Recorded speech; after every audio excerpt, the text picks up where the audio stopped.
A gente volta a falar sobre os casos de coronavírus aqui em São Paulo, mas especialmente sobre os leitos, né? A disponibilidade de leitos aqui em São Paulo, especificamente no Hospital das Clínicas. Na linha conosco está a médica pneumologista, integrante do Comitê de Crise do Hospital das Clínicas da Faculdade de Medicina da USP, doutora Ana Mietke Moraes. Bom dia, doutora. Bom dia, Sheila. Qual o cenário hoje nos leitos e na UTI do HC, quer dizer, em termos de ocupação, em termos de lida com esses pacientes, doutora?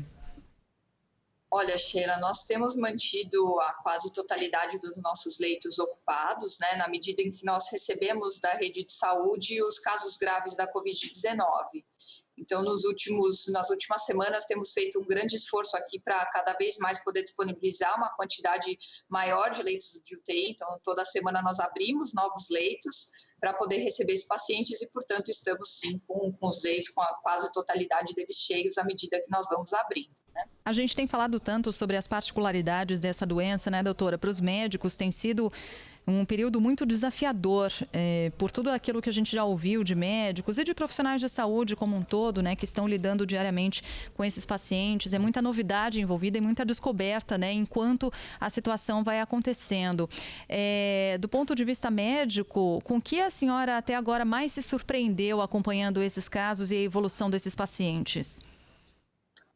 Olha, Sheila, talvez uma coisa que chame muito a atenção é um pouco da gente não conseguir prever como que o paciente vai evoluir, né? Então, o curso da doença é muito errático, né? Então, tem gente que aparentemente estava no estado grave, porém não tão grave, que evolui rapidamente para um estado de maior gravidade, e muitas vezes aquele que a gente acha que poderia evoluir com muita gravidade não acontece isso, né? Então, esse curso muito diferente da doença, um pouco imprevisível, é o que tem chamado bastante atenção dos médicos que estão aí na linha de frente, né? Eu lembro que no começo a gente falou assim, é um tipo de gripe, é uma gripe. Depois de algum tempo a gente falou, olha, é uma gripe grave, ela tem similaridades com uma pneumonia.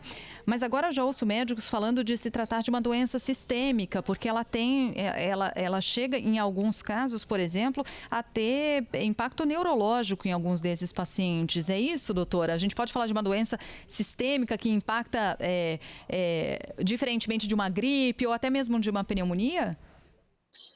Acho que na medida em que a epidemia foi avançando e que está havendo maior conhecimento científico a respeito do que está acontecendo, né, tem se visto que o acometimento da Covid-19 realmente não parece ser só pulmonar, né? Então, tem já algumas evidências preliminares ainda de algum acometimento neurológico, alguns pacientes também têm um acometimento renal, né? E então, assim, todas essas descobertas, à medida que a coisa está acontecendo, fazem com que a gente, a cada dia praticamente, tenha novas descobertas a respeito de tudo que esse vírus pode causar, né? Doutora Ana, mas tem já um procedimento que os médicos estão adotando, meio que padrão? Tem alguma determinação, alguma ordem, né? Vou dar primeiro esse remédio, depois vou entrar com esse tipo de, sei lá. Tem alguma ordem nessa loucura que parece ser realmente essa Covid? Olha, o principal até o momento, né, já que até o momento a gente não tem nenhuma evidência de algum medicamento que possa curar ou atacar o vírus propriamente dito, o papel do hospital, dos serviços de saúde, é de dar o suporte para o paciente até que ele mesmo, com a própria imunidade, possa se recuperar da doença, né? Então, por exemplo, se o paciente evolui com gravidade, ele vai precisar de mais suporte do hospital, ou seja, a gente vai precisar ajudar ele a respirar com oxigênio ou com respiradores, se for o caso. Se essa doença tiver um acometimento dos rins, é instituído um suporte de diálise para poder substituir as funções do rim enquanto isso não acontece, e assim por diante, né? Então, o que baseia nesse momento o tratamento para o coronavírus é esse suporte que o hospital dá para as disfunções aos órgãos que acabam sendo acometidos pela doença, né? Então, não tem nenhum tratamento específico, né? Como a gente diz, o tratamento se baseia no suporte, a gente até aguardar a tempestade passar e o próprio organismo poder se recuperar dessa infecção. Mas de todas as técnicas que a gente está acompanhando, já ouviu falar, né? Já se falou do plasma sendo utilizado, possibilidade daquele primeiro medicamento lá atrás, que o presidente Trump falou, depois o presidente Bolsonaro também vieram a público se manifestar. Tem alguma coisa que dá mais resultado? Olha, nesse momento, as evidências científicas, elas ainda não estão com todos os critérios que a gente costuma atribuir quando se libera um novo medicamento, né, para ele entrar em uso comercial, né? Então, isso tem sido feito de forma experimental, na verdade, né? A gente ainda não tem como concluir se algum desses medicamentos é efetivo contra o coronavírus ou que auxilie na resposta do organismo contra a inflamação que o coronavírus causa, né? Então, ainda eu olharia todas essas tentativas, lógico, com uma esperança, mas ainda com uma certa cautela devido à baixa evidência científica ainda concreta de que esses tratamentos sejam efetivos, né? Sim, faz todo sentido. Ô, doutora, quantos dias, tem uma média de ocupação desses leitos no HC, quer dizer, uma semana, 15 dias, 20, tem variado em torno disso, né? É bastante tempo em relação a um outro paciente com outras doenças e que demande a utilização de UTI? Olha, sim, geralmente quando a gente tem pacientes precisando de UTIs numa situação habitual, a gente tem UTIs que servem para suportes mais curtos, por exemplo, uma pessoa que realizou uma cirurgia e fica em observação na UTI por alguns dias depois disso, né? Ela fica 2, 3 dias na UTI e depois continua o tratamento no quarto, né? Quando a gente tem situações de urgência e emergência, geralmente já essa permanência é um pouquinho mais prolongada, né? Porque aconteceu alguma coisa com o organismo que ele precisa de mais tempo na UTI.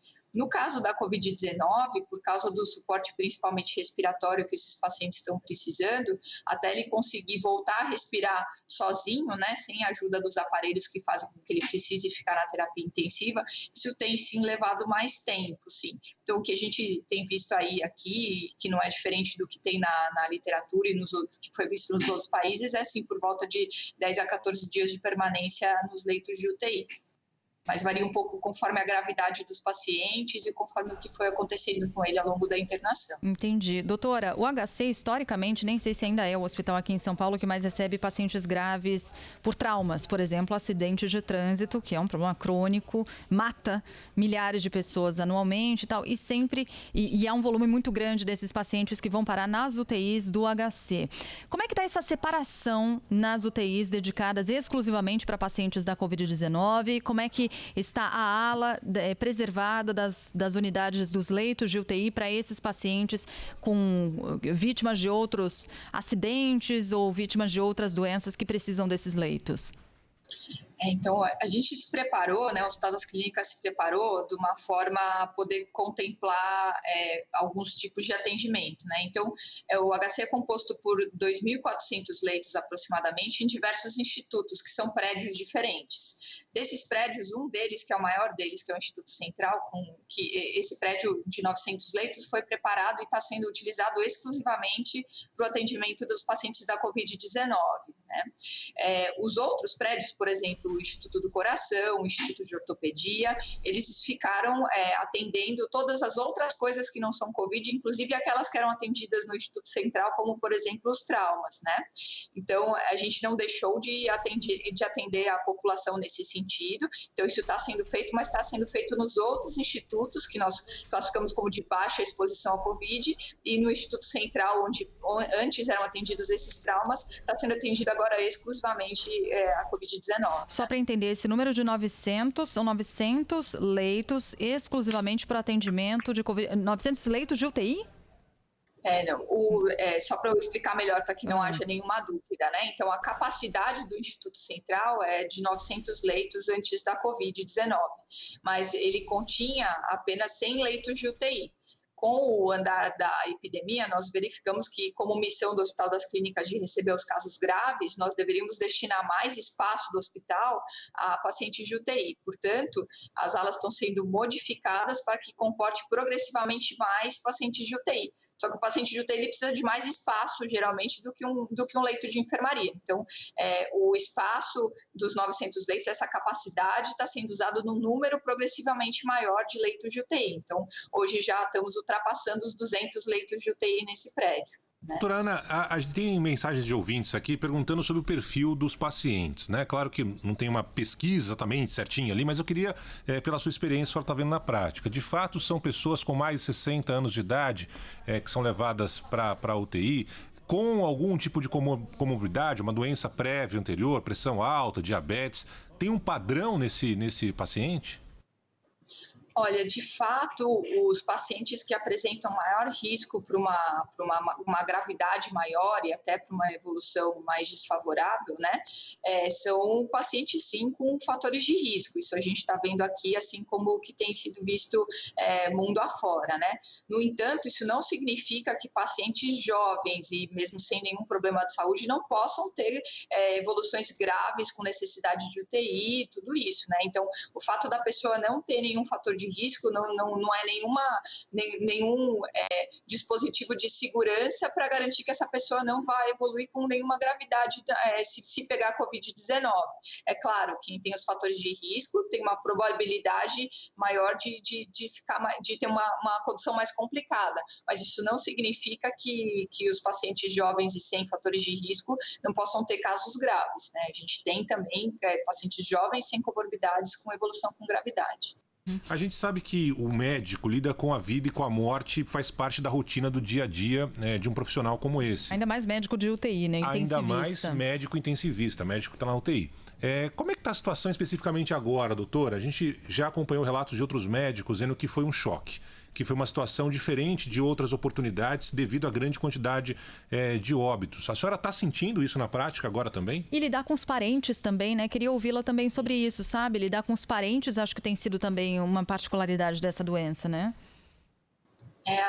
Pela situação da pandemia em si, né, eu acho que não só no Hospital das Clínicas, mas como em outros locais também, a gente não quer que outras pessoas frequentem um local onde haja alta exposição aí, né, à Covid-19 e tudo. Então, o contato com os familiares está sendo predominantemente à distância mesmo. Então, ou por telefone, ou usando recursos como de videochamada, tudo isso está sendo feito aqui, também está sendo feito em outros locais, né.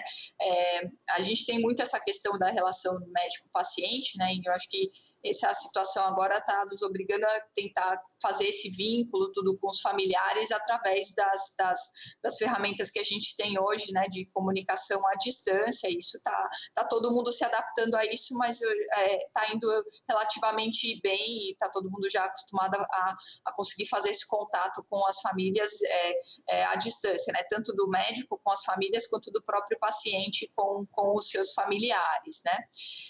É uma situação sem dúvida de sobrecarga emocional, né, para todas as equipes, né, então, devido à quantidade de óbitos, sim, claro, como em toda a situação que a gente lida com muitos casos graves, mas até em função da situação em si, né, a gente tem muitos pacientes que ficam entubados, né, a gente tem toda essa o mundo só fala nisso, né? Ainda mais no ambiente de profissionais de saúde, a gente só ouve falar do coronavírus o tempo inteiro, né? Então isso acaba sendo, sim, um fator de um estresse adicional, né? E principalmente porque, diferentemente de outras situações, é uma situação em que a segurança do profissional de saúde ela também está em jogo, né? Então, o profissional de saúde sabe que ele também está exposto, né? Então, além de ter que lidar com tudo aquilo que está acontecendo com o outro, né? Com o paciente e com a relação com a família do paciente e tudo, ainda tem a situação do próprio profissional saber que ele também tem que estar em segurança para conseguir prestar o atendimento que ele precisa. Então, tudo isso junto, né? Com certeza é uma situação que aí no ponto de vista emocional ela está diferente, está exigindo que a gente tenha recursos também para que os profissionais sejam apoiados nesse sentido, né? Doutora, só para voltar aqui um ponto rapidamente, a senhora falou em 200 leitos, vai se aproximando de 200 leitos de UTI, isso vem aumentando gradativamente, né, com pacientes com Covid-19, então vai ampliando essa capacidade na medida do possível de oferta de leitos de UTI, mas hoje praticamente com ocupação total?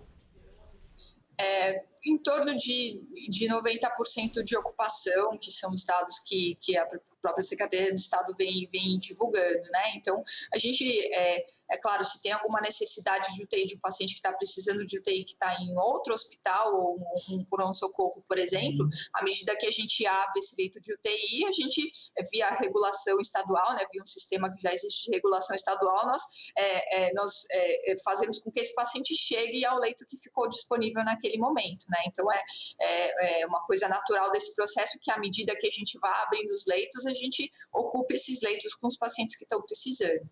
Doutora, só para a senhora receber uma mensagem aqui, acabou de chegar, da nossa ouvinte Fernanda Justo, que, como diz o sobrenome, está fazendo justiça. Ela fala assim, preciso dar um relato sobre o HC. Meu tio está lá na UTI, os médicos estão sendo excepcionais, humanos e generosos. O médico responsável pelo meu tio, o doutor Marcelo, um dia deixou o celular dele com meu tio por pelo menos 1 hora, para que ele falasse com a família.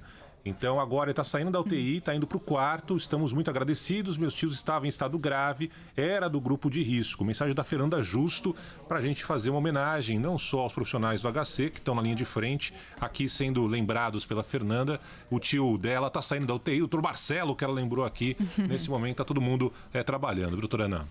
Que demais. Fico feliz, muito obrigada, Fernanda, e vou transmitir essa mensagem ao Dr. Marcelo, sim, pode deixar. Muito bem. A doutora Ana Miettke Moraes é médica pneumologista, integrante do Comitê de Crise do Hospital das Clínicas da Faculdade de Medicina da USP. Obrigada pela entrevista, por encontrar um espacinho aí. A gente sabe que os profissionais de saúde estão trabalhando tanto, e a gente sabe que não é simples abrir um espaço na agenda para atender e dar orientações e informações para os nossos ouvintes. Obrigada, um bom dia, bom trabalho, doutora. Imagina, foi um prazer, muito obrigada, bom dia.